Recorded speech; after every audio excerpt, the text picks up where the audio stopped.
Hi, let's start this saving on investigating section with switching Aurora types, which is an easy one. Let's dive in. First, you have two different available configurations for Aurora.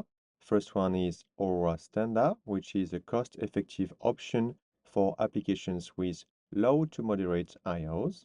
And you also have Aurora IOs Optimized for applications with high IOs, and it will provide improved performance, increased throughput, and it will also reduce latency for most demanding workloads, and you will have savings.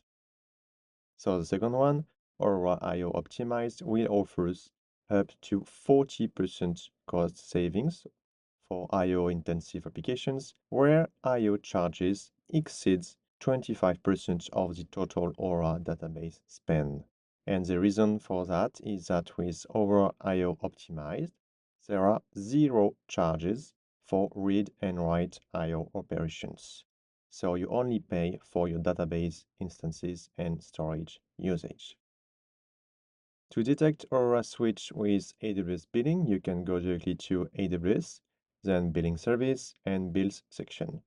Then you go directly into relational database service and you can click on region, and then you have to compare your Amazon Aurora storage and IO amount here with the rest. So you can see that the amount here in Amazon Aurora storage and IO here is more than 25% of the total of that region.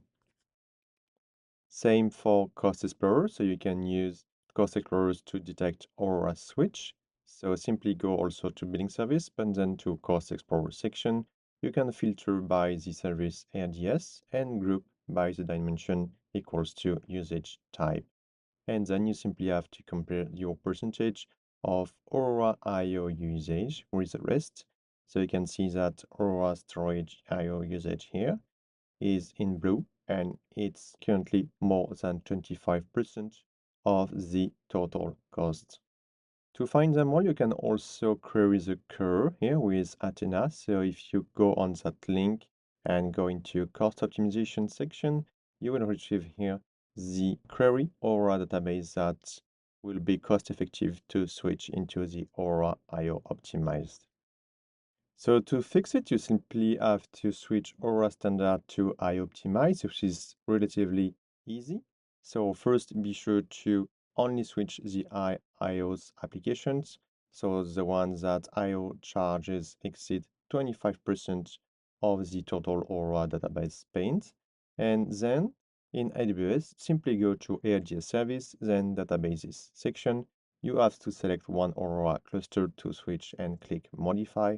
And then here into the cluster storage configuration, you simply have to switch Aurora Standard here to Aurora IO Optimized.